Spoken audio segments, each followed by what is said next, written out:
From the Library of Congress in Washington, D.C.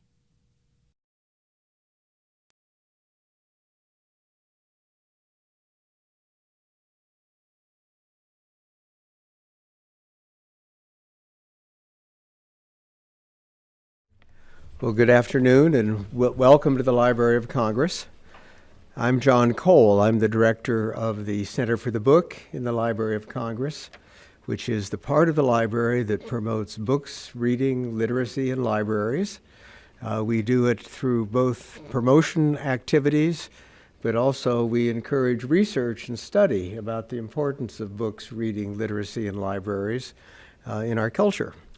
And we operate primarily not only through programs such as this at the library, which is our Books and Beyond speaker series of new books by authors who have used Library of Congress collections, but we also have two national networks. There are affiliates in each state which promote largely state writers, but also develop projects that relate to book fairs and book festivals, and often where libraries are the homes, they collect databases about the writers of the state. And our second network consists of non-profit organizations that are interested in promoting books and literacy. And it's through that network that we have a couple of big projects. One is the Library of Congress Literacy Awards, which are supported by a generous benefactor, David Rubenstein. And secondly, through both the partners and the state affiliates, we have a major role in the library's National Book Festival. How many people here have been to the Book Festival? I hope ULC employees all have been. Some of you may not have been. This year's festival will be in the Washington Convention Center on September 24th, and we will have around 120 different writers representing different fields who will speak and also have book signings. And it's a wonderful one-day event that also, since it's moved off the mall into the convention center, we have new facilities, we have air conditioning, we have beautiful bathrooms. Some of the other things that were noted that weren't quite up to what they might have been on the mall, even though it was a great patriotic experience to be on the mall for 13 years, but now we have moved permanently to the Washington Convention Center. The Books and Beyond program not only features books that are part of often books or research materials from the Library of Congress, but they're also co-sponsored by those divisions that have helped make these books possible. And in this case, we have two co-sponsors. One is the Manuscript Division, and you'll hear more about the manuscript collections from our speaker. And the second is the Daniel A.P. Murray Association, and we're grateful for their help and support as well. One of my other hats is a historian of the Library of Congress, and one of the early joys I had in studying the library when it was first in the Capitol was learning about Daniel Murray and his strong association with the Library of Congress and importance in the library's history as a bibliographer and as an associate librarian. So it's entirely appropriate that we have both the Murray Association and the Manuscript Division.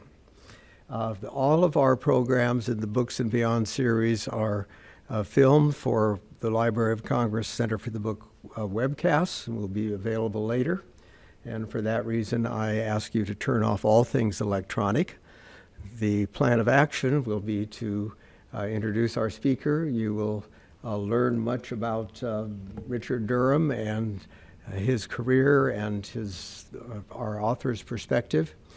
We also will have a question and answer period towards the end of the talk and a book signing, which must start by 1 o'clock, about 1 o'clock here, to keep with the Library of Congress's program and schedule. So welcome, and to talk about our speaker and a little bit about our manuscript collections.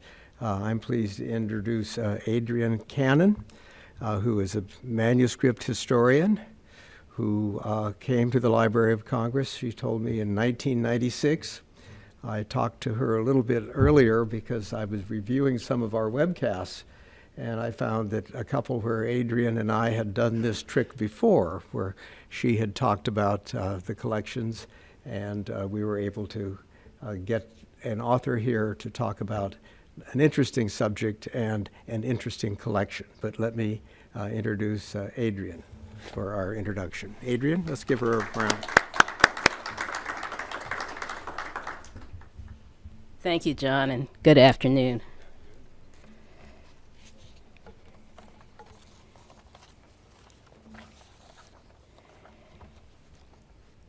It is my pleasure to introduce Sonja D. Williams, who will discuss her new biography, Word Warrior, Richard Durham, Radio, and Freedom. Chicago-based Richard Durham was the most successful black writer on radio during the 1930s and 40s. He created the groundbreaking radio series, Destination Freedom, which dramatized the lives of black history makers in a variety of fields. It aired on NBC station WMAQ from 1948 to 1950. Durham later worked in television as the lead writer for the acclaimed PBS series, Bird of the Iron Feather. He served as editor of the Nation of Islam newspaper, Mohammed Speaks, and an investigative reporter for the Chicago Defender. In 1975, he co-wrote Muhammad Ali's biography, The Greatest, My Own Story. His career also included stints as a labor union writer and organizer and speechwriter advisor for Harold Washington, Chicago's first black mayor. Durham was posthumously inducted into the National Radio Hall of Fame in 2007. TheRoot.com selected Word Warrior as one of its top 10 nonfiction books of 2015. Will Haygood, a former reporter for the Washington Post and author of The Butler, a witness to history, and a new acclaimed biography on Thurgood Marshall, wrote, quote, "The enigmatic life of writer and radio dramatist Richard Durham has for many years cried out for probing and understanding. Sonja D. Williams has answered the call with this fiercely smart and important book," unquote. Jabari Asim, editor of the NAACP's Crisis magazine, noted, quote, "Sonja Williams' exhaustively researched biography of Richard Durham sheds light on an inexcusably neglected historical figure. Throughout his many lives, including activism, writing, and broadcasting, Durham demonstrated the importance of narrative in the struggle for justice. As Williams proves, the right to tell the story is a critical part of the quest for equality and freedom. And those who fought for that right should be remembered with gratitude." Ms. Williams conducted some of her research in the manuscript division, which is home of approximately 63 million primary source documents of American history and culture spanning the colonial period to the present. She examined the U.S. Work Project Administration's records, Federal Writers Project, specifically the Negro Studies Project files and the Illinois State Study Project files. She also conducted research in the J. Fred McDonald archives housed in the American Folklife Center. Sonja D. Williams is a professor in the Department of Media, Journalism, and Film at Howard University and an award-winning radio producer. She received consecutive 1994 to 1996 Peabody Awards for the Smithsonian Public Radio International Series, Black Radio, Telling It Like It Was, the NPR series, Making the Music, and the NPR Smithsonian series, Wade in the Water, African American Sacred Music Traditions. She is also the recipient of the Gracie Award from the American Women in Radio and Television for the documentary series Uncrowned Queens, Voices of African American Women, 2009, which honored extraordinary Black women community leaders in Buffalo and Western New York, and the documentary A Woman's Touch, 1996, which examined the role of African American women in radio. Please join me in welcoming Sonja Williams.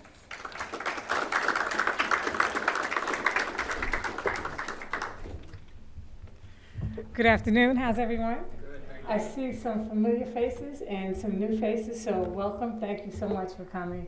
And since it's so gray outside, I hope that this presentation brings some sunshine into the room. How many people, I always kind of ask this, how many people have heard of Richard Durham? Okay, 3 hands, 4 hands. Oh, a half. Okay, I was like you 20 years ago. You know, when I first heard about Durham, I'm like, Richard who? And you mean Richard Wright? No, Richard Durham. And he was a phenomenal writer. He really was. What I wanted to do before I get into a lot of details about his life and his accomplishments, and also what I was able to gather here at the Library of Congress. As you all know, this is a great resource, and I live just down the street. So many times it was a question of, do I live here or am I in Northeast? So I would sometimes walk here from, I swim right down the street at one of the city pools here, and I would leave the pool, go get something to eat, and then come here and spend the rest of the day here. And folks would say, well, where were you today? I'd say, well, you know, Library of Congress. and it was really, really stimulating and exciting the more that I found out. So what I wanted to do is to start off, is kind of hopefully let you hear some of the things that excited me when I first got into this project. And I got into it because, as was mentioned, I was able to work on a Smithsonian series that was called Black Radio, Tell It Like It Was. It was a 13-part series for public radio that aired in 1996. So it aired nationwide, and then it was repeated several other years later. But it looked at the history of blacks in radio. And 2 of my colleagues at Howard University said, well, if you're going to look at the role of, or the existence of blacks on radio during the 1930s and 40s, you have to include Richard Durham, and you have to include a series called Destination Freedom, which I had never heard of. And when I heard the tapes of, thank goodness the tapes existed, and J. Fred McDonald, who was just mentioned in terms of his collection now being housed here in the Library of Congress. J. Fred McDonald was able to save those tapes because they were at Northwestern University and they were getting ready to throw them out. I said, what is this? We don't really need this. We need space. So we're gonna throw these out. And he said, no, you can't do that. I'll take them. And they are now part of his archival collection. So I was able to hear the tapes, and I was just blown away by the lyricism, the storytelling, the drama, the comedy. So what you're seeing here on the screen is an advertisement for Destination Freedom. Destination Freedom aired from June 1948 through August 1950. And it was pretty unique if you think about it.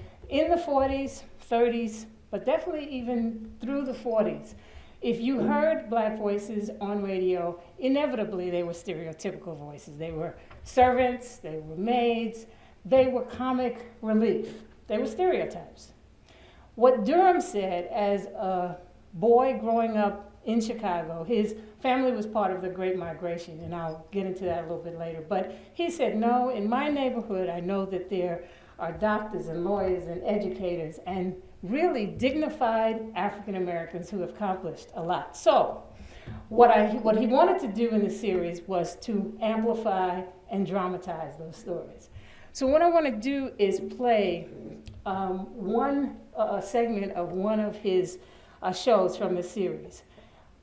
This is Denmark Vesey, or a statue of Denmark Vesey. And one of the shows in the series looked at the life of Denmark Vesey. If you know his story, he was, in 1822, a freed slave. He freed himself, actually. And he led one of the largest revolts, although it was pretty much squashed before it took off. But in 1822, he organized about 9,000 African Americans to free themselves from slavery in Charleston, South Carolina. By the way, VC also was the founder, or one of the co-founders, of Emmanuel AME Church, the church which unfortunately just, had the tragic situation of the 9 parishioners being killed last summer. So what I'm going to do is play this segment. This is from the beginning of this episode, where VC has just been able to, he took part in a lottery, a gamble, and he was able to win like $4,000 in this gamble. So what does he decide? He decides he's going to use that money to free himself. How much am I worth? It's that talk again. This freedom is a sickness. It's unbecoming to a slave. That's all I want. Get it out of your mind. It's those books you read that turn your head. A slave shouldn't read too much. I've watched you talk to the people in the market. You tell the slaves they're born equal. Oh, that's nonsense. If you stay with me, you'll stop this reading and writing to everybody. Lately I've stopped reading. But now you're out working your spare time for other masters. Denmark hopes to save enough to buy Denmark. You know how long that will take you? I know. All your life. I need money too. I know how hard it comes these days. Why don't you sell me? If I could get your price. How much am I worth? Say $2,000. $2,000. What? You've got 2,000? I've got my release papers. You decide. You need the money. Yeah. I need my freedom. Oh, you'd find a way to escape if I didn't let you go. My pen. I feel like I am releasing a tornado. What will you do with this freedom? What will you do with this money? I'll use it to help me and my family. And I'll use my freedom to help others become free. It's strange to have owned a man's body for 20 years, yet not know the first thing about his mind. You're free. All right. So when I play pieces of the Destination Freedom series for my students or have them listen to it, they're like, that organ, that's old-timey. This really dates it. But it also kind of hits home that when they listen to the story, they really get into it. This episode ends when, after VC and his co-conspirators, as they're called, are captured. At his trial, he makes a statement because he's being tried for treason against the state of South Carolina. And basically he says that the revolution will go on until all men are free and equal. Now, this was 1948. To hear a black character, a black man, say this on radio in the 1940s was revolutionary in and of itself. So, but that was a kind of thing that Durham did. In this next episode, he looked at the life and accomplishments of Lena Horne, who, by the way, was born the same year that Durham was born in 1917. So what he did was he looked at her development and then some of the discrimination that she experienced and how she dealt with it. This episode, or this little segment, really is from when she's a young girl and she's traveling with her mother from New York, where they lived, to the South, because her mother had to move for health reasons. And they're on a train. They had just gotten to Washington, D.C., and because of Jim Crow segregation, they had to move from the place where they were sitting into the Negro car. You lost something, girl? No, I was looking for better seats, but some of these are still empty. Your first trip south on a train? Yes, sir.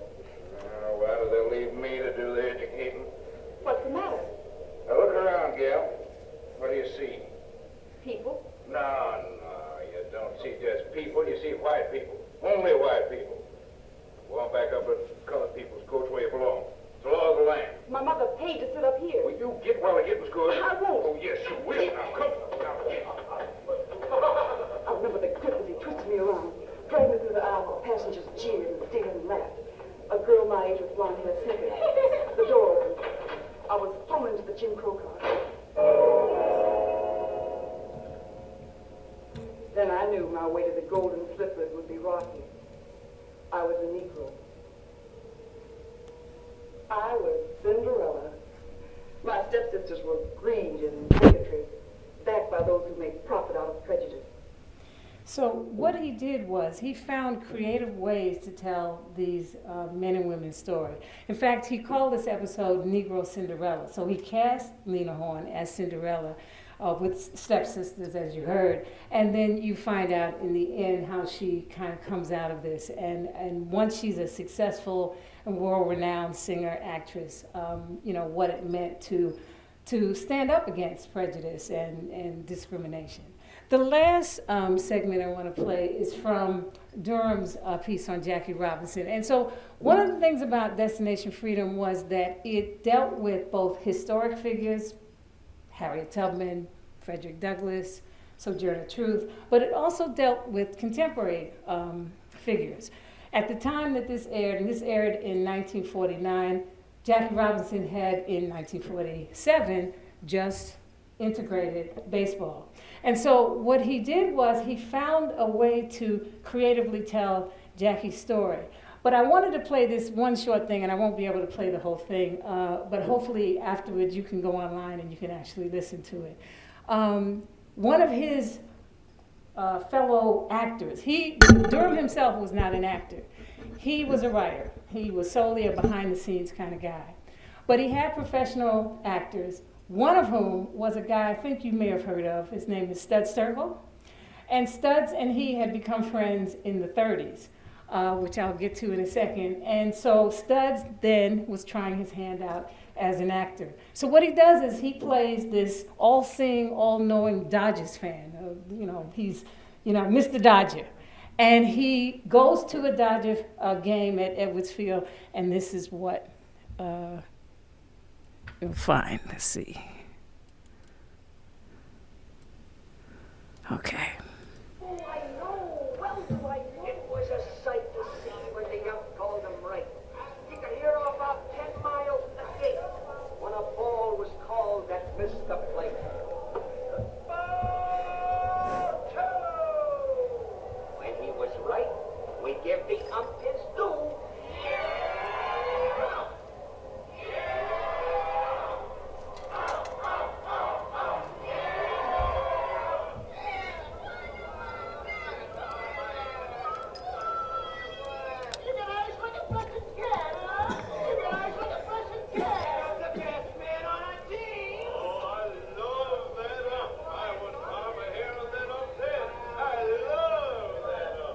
Lovely, lovely, lovely. But when the ump called it wrong, strike three, we had another song.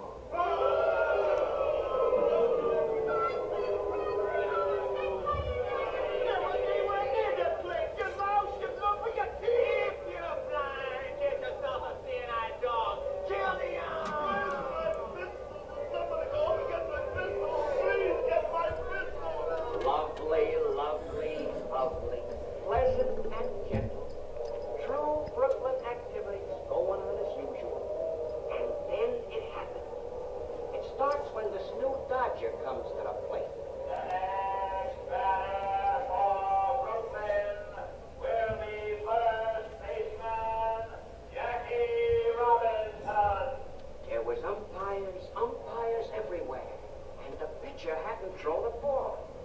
But when this Robinson ups to the plate, some ghostly umpire calls.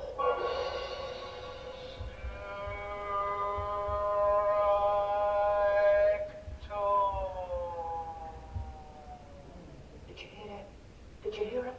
Yeah, I heard it, but you didn't say nothing. You was quiet, like the bleachers was. He was an umpire calling 2 strikes on a man before he gets the bat. And the bleachers. So you get the sense that he used this as a device, and basically the whole idea that Jackie Robinson, simply because he was black, not because he didn't have the skill or the talent, that anytime he stepped up to the plate, he already had 2 strikes against him.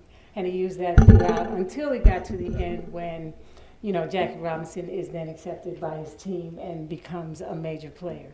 So just as an example of the kind of writing, the kind of drama that Durham used in his radio work. And I want to get to how did he become such a skilled dramatist and writer, and then also his journalism work. He was born in Mississippi, and the highlighted section there is the county that he was from, Hinds County, Mississippi. He was born right just south of Jackson, the state capital. And his family, his mother and father, and his, at the time, 5 siblings, but there were 8 children, 7 of whom survived into adulthood. They became part of the Great Migration, and they literally moved in 1921 when he was about 5. They moved to Chicago. This is his mother and father.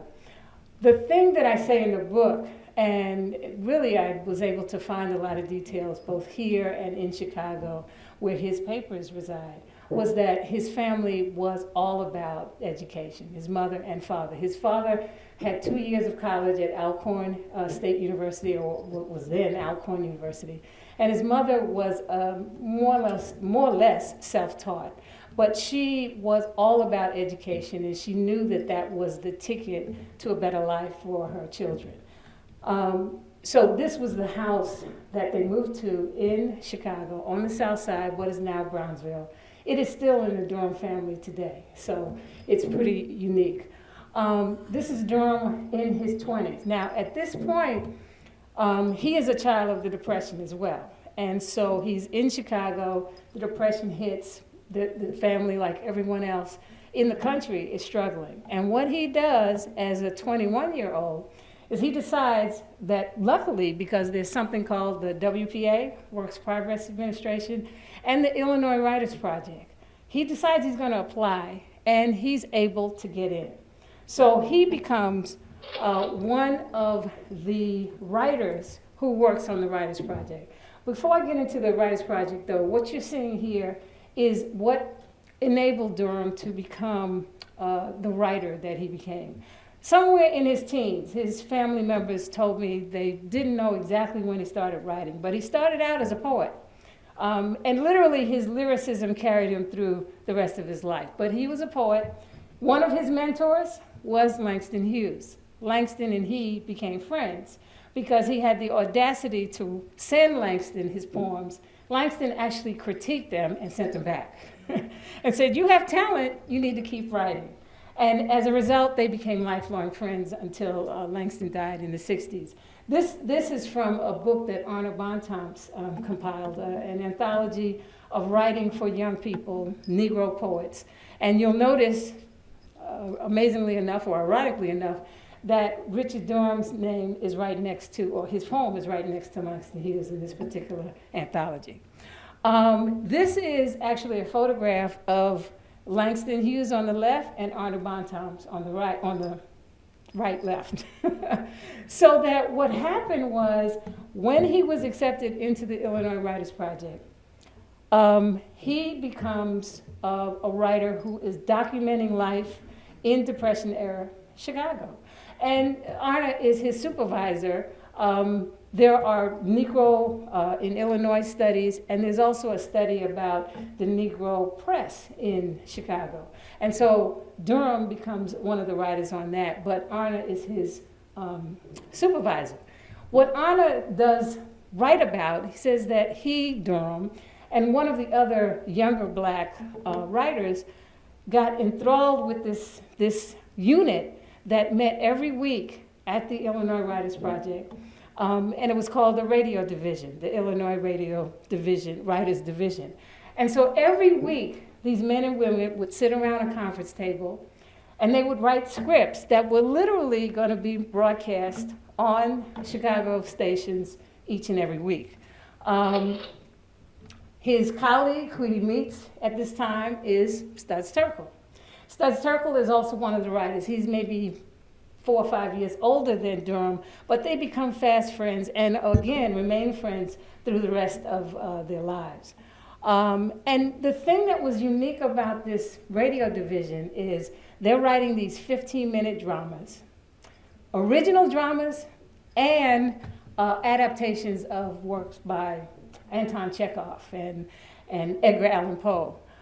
This is one of Durham's earliest scripts, at least that I could find, which is here in these, in the manuscript division of the Library of Congress.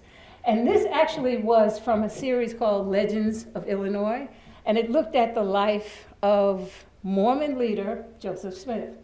And so one of the things that was interesting, and this is just the actual script, the other one was the cover page, and this is actually from another script where he looks at the life of Winslow Homer, the painter, was that he wasn't just dealing with, in fact, in the Illinois Writers Project, he didn't deal with black issues per se. He dealt with writing for the ear and learning how to do that.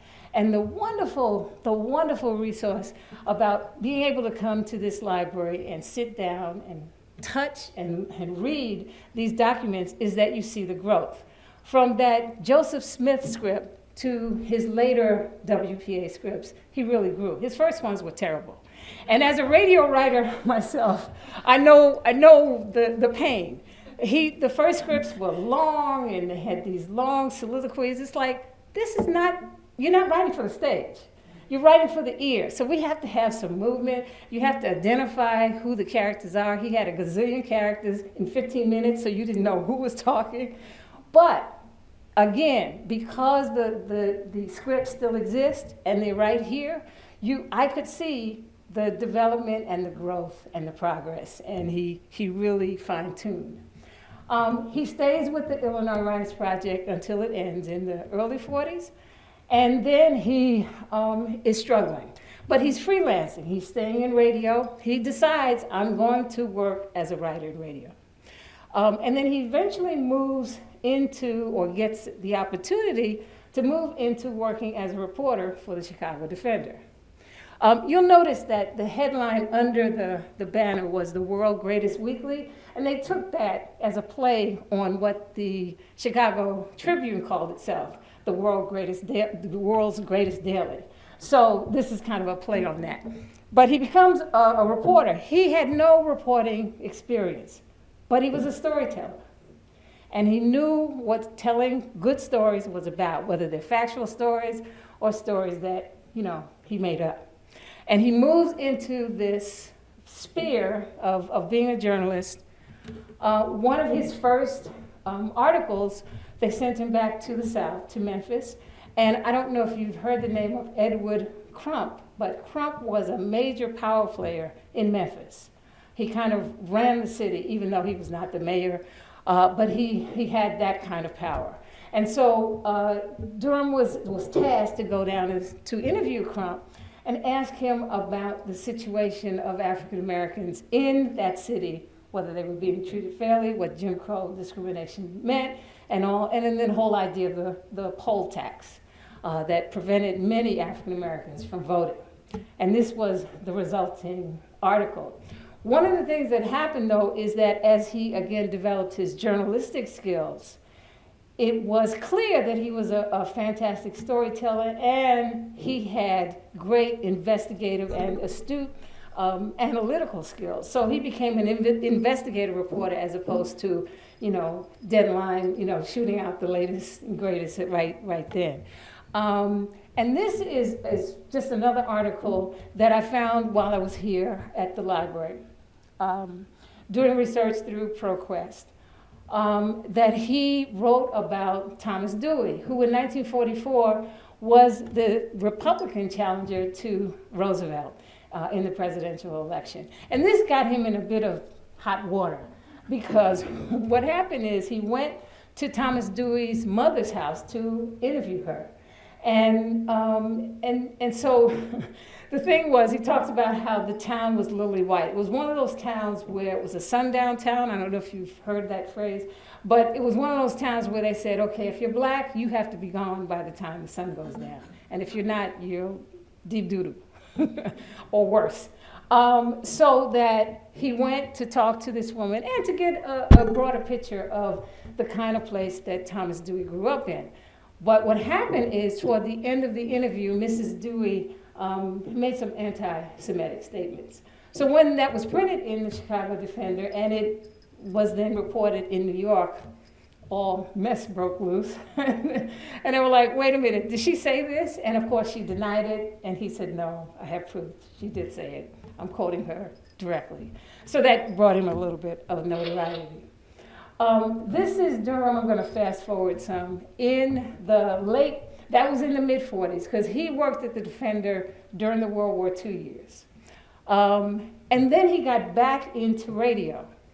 And in radio, he again decided there are ways to really kind of deal with some creative, more dignified images of Black Americans. And this is him in his home, we call it office, but it was really his dining table in his small apartment. And this is where he wrote the scripts for Destination Freedom and the other shows that led up to it. And this is some of the cast members. You'll see here, because this was in the Chicago Defender, they focused on the Black cast members, including down at the bottom left is Oscar Brown Jr., who continued to act and sing and be a really fine entertainer. But the thing that was also unique about Destination Freedom is that it was a multiracial cast. And at that time, that was not the norm, or if you heard a Black voice, inevitably a white actor was portraying that Black character. This is in WMAQ studio, the NBC studios in Chicago, a table read, and at the top of the table in the back is Homer Heck, who was the director of the show, an NBC employee, and there you see the multiracial quality of the cast. Oscar Brown Jr. is on the left, Wesley Tilden is in the middle, and Fred Pinkard, they were the regulars. And this is the organ that you heard. Here's the organist, along with Homer Heck, who's the director. And this is finally in 1949, the first anniversary of the show. The cast had a party, and this is the entire crew at that point. One of the things that happened was it won all kinds of awards, both local and national. And so while it was in danger of being taken off the air several times because of lack of sponsorship or protest or whatever, it was so popular in Chicago, and you can only hear it in Chicago, that WMAQ decided to keep it on. But Durham wanted national distribution. He wanted this to do what Amos and Andy did. And Amos and Andy, by the way, was on the same station that his program was on. But NBC decided, no, we're not going to do that, because guess who wouldn't pick up this particular series? Southern affiliates. They were like, no, we're not playing that kind of show on our station. So he kept pushing and pushing, and finally by 1950 he said, okay, I'm not going to beat my head against the wall anymore. I'm going to go ahead and take this out and do it myself and find sponsors who will allow me to air it.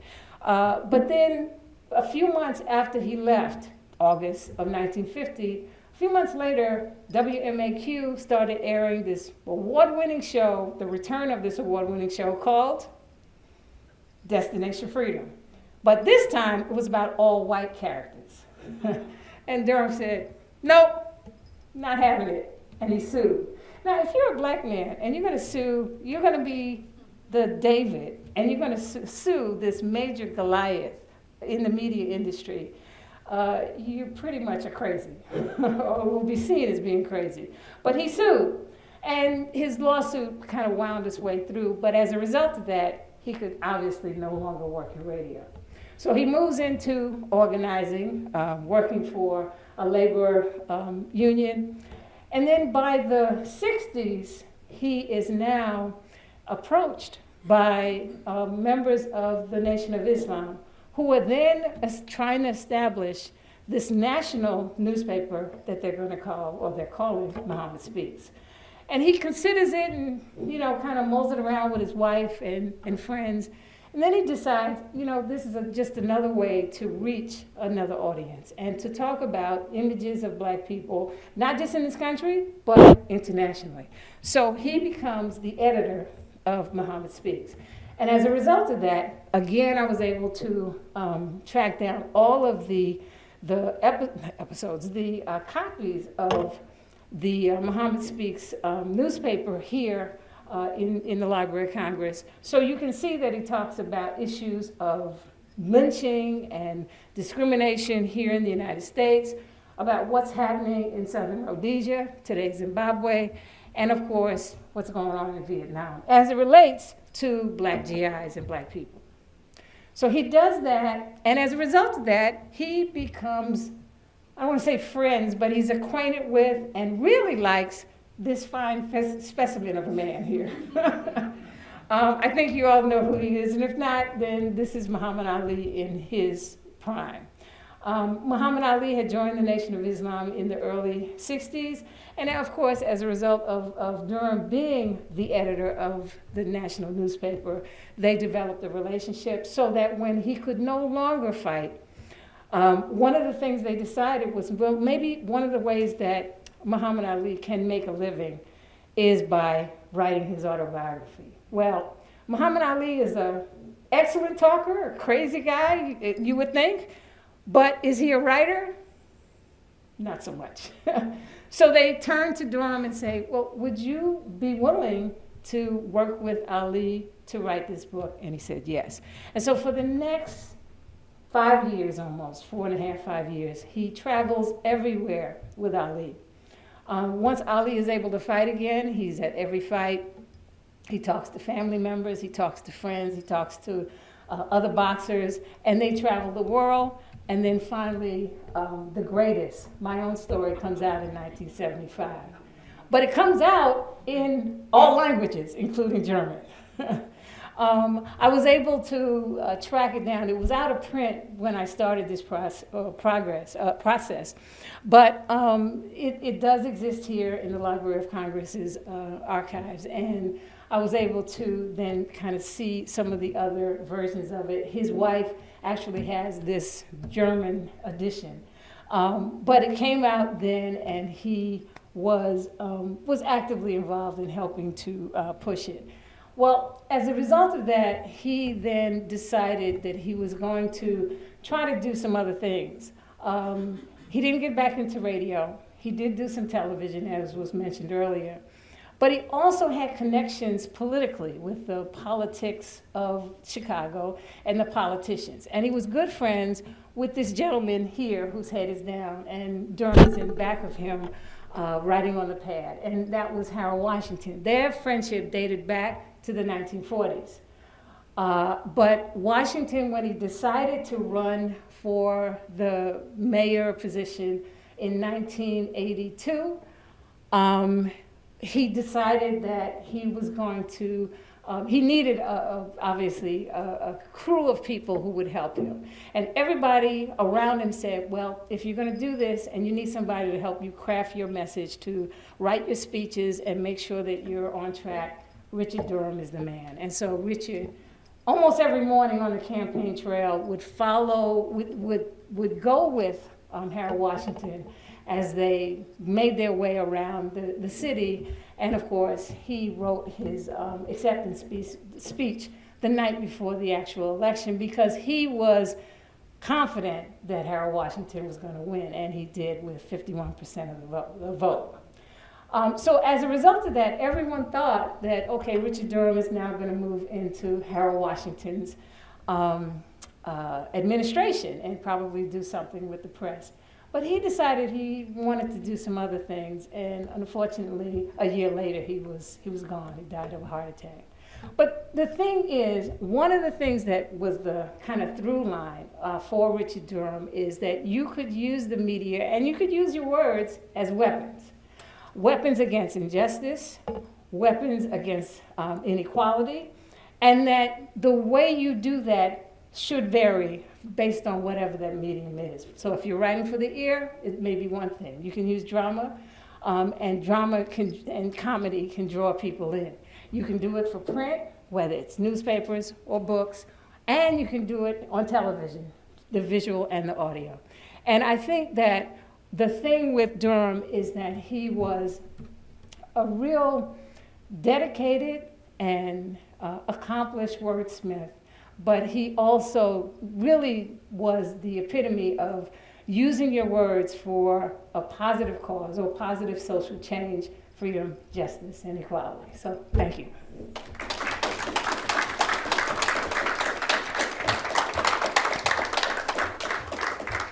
So is it time for questions? okay, time for questions? Any questions?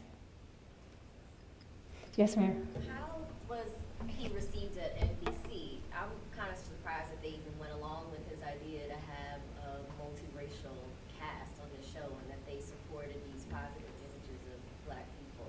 Was that difficult for him to get the show on the air? Sonya, would you summarize the question? Okay, the question was how was he received at NBC and how was he able to get the show on the air? Because we're talking about 1948, well, one, he had a track record. So he wasn't just coming out of nowhere. He had worked in radio by that point for about 10, 12 years. So he had a track record. And the other thing was, Erna Phillips. Oh, Lord. Is it Erna Phillips? Yes. No. Okay. Let me back up. The woman who was Judith Waller, not Erna Phillips. Judith Waller was the director of educational programs at NBC, at WMAQ. And she was the one who actually brought Amos and Andy to WMAQ and then or suggested that NBC then take it and distribute it nationwide, and it became the top show. When he approached NBC, and he actually approached NBC with the idea, they actually said, well, this could work, we don't know how it's gonna work, and we're not even sure that it will work, but we'll take a chance, and it was about taking a chance.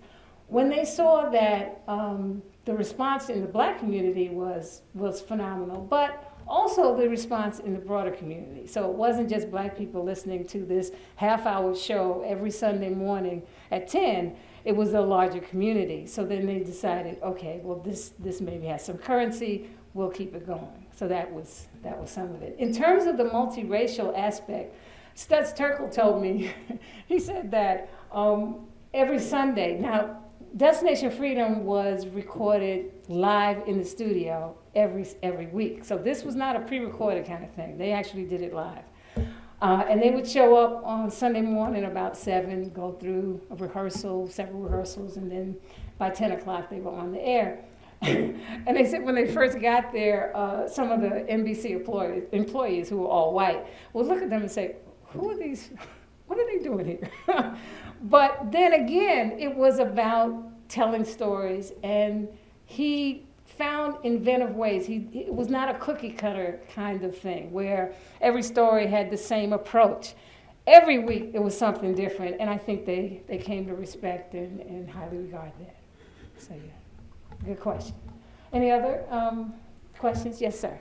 I was just curious when you mentioned about the $250,000 lawsuit against NBC, and you mentioned David and Goliath. Well, anybody knows about the biblical story, David wins.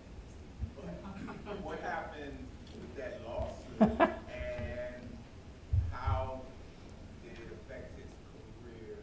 Good question. In terms of the outcome, you got to read the book. Okay. Director Cole asked me to summarize it, and that's basically, your question was, if you know the story of David and Goliath, David actually wins in the end. So what happened with Durham and That particular lawsuit, was it thrown out of court, or? yes, okay. I'm not going to say, because I think that you'll find out in the book, and also in the book what I do is I kind of tease you. Say this happened and then this happened. Because it was about a 5-6 year journey. It was not, a quick end. It didn't have a quick end. But the thing was that, yes, it did affect his career. Because think about it. NBC, you're going to sue a national broadcast company. And you're a single individual. He didn't have a company or a group behind him. So he could no longer work in radio. And the thing was, this was 1950, 1951. So what was the medium that was then becoming the new kid on the block at that point? Television. And he saw taking Destination Freedom and the dramatizations from radio to television and then really being able to reach a much, much broader audience. Well, again, NBC was also television and radio. So he couldn't do it. And he knew that his broadcast career was either going to be totally dead or he'd have to put it on hold, which is what he did. So in the 50s, he didn't work, he didn't work in radio or television at all, although I did find some evidence that he did some freelance work, but he probably didn't use his name. So there was no way to really kind of track exactly what shows he worked on other than what he said, because given his status, he couldn't do it. Yeah. But in terms of what happened, yes, it's in the book. Other questions or thoughts? Yes, sir. Could you mention a little bit about his work with the Illinois Writers Project? What kind of writing he was employed for a while? Couple of years? Oh, no. It was more than a couple of years. He started at the Illinois Writers Project in 1930. It would have been 39, probably. It was in 39. He applied in 38. He was hired in 39. And he stayed until 1942-ish. You know whether he worked on the guidebook for Illinois or not? He did not. But what he did was, before he got into the radio division, he worked on, they had them looking at various aspects of life in Chicago. And he looked at coverage of censorship issues in the press, in newspapers and magazines. And then he wrote about that. And he also talked about life on the South Side, which is also what, by the way, Richard Wright was a member of the Illinois Writers Project. And again, here at the Library of Congress, it was really just wonderful to be able to go and sit with the Federal Writers Project's documents and to see Richard Wright's writing from 1940, 1941 about what life was like on the South Side. So you had these black writers, white writers, and the other thing that was really kind of phenomenal about the Writers Project, which again you can see here in these archives in the manuscript division, is that you had men and women who would go on to be some major figures in the literary world. Saul Bellow was a member of the Writers Project. Of course, Anna Bontemps, Richard Wright, Margaret Walker, Nelson Algren, Studs Terkel. So you had these men and women at various points in their career working on documenting life in Illinois, in Chicago in particular, and then using that as a stepping stone for other ways that they would then take their writing in the future. But yes, so before he got into the radio division, he worked on various kinds of things. And he was one of Arna Bontemps' writers who looked at the Negro press in Chicago. So he did a chapter in that study, which was never published, but it does exist downstairs. The other thing, though, is that once he got into the radio division, that was it. And he stayed in that division the whole time he was with the Writers Project. Yes, sir. Did progressive politics hurt him in terms of finding employment in the early 50s? I mean, was he accused of being a communist or progressive? Yes, he was, and he was. So he was accused, and he was. He joined the Communist Party sometime in the late 30s. He was really impressed with the way that the Communist Party stood up for human rights, looked at issues around housing and restrictive covenants and employment discrimination and all. So he was, as a young man, and we're talking about him being like 21, 22 at this point, he really got involved. But as he kind of went through the party, he didn't like, by the time we get into the 40s, the World War II years, he didn't like the way that the Communist Party saw the response to what was still happening in America. The whole idea that in the black community there was this double V campaign, victory abroad, victory at home, end of discrimination, end of fascism and Nazism. So the fact that for his vantage point, the Communist Party just said, well, we got to concentrate on getting rid of, the injustice overseas in Europe. And he didn't feel that there was that kind of same fervor by that point here in the United States. So he left the Communist Party at some point, but his leftist sensibilities were always there. And I couldn't find evidence that he was ever blacklisted, but his friends were.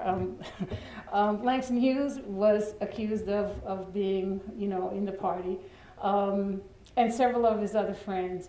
I think that what happened was both his audaciousness of suing, NBC and his leftist sensibilities forced him to do some things that, again, he didn't get credit for. So he worked in television as early as the mid-1950s, maybe even late. But he didn't get credit for it until the 60s when he worked on the PBS series. Yeah. Time for one more question? Well, yes, please, one more. Did you say that we can listen to the Yes. shows online? Yes, yes.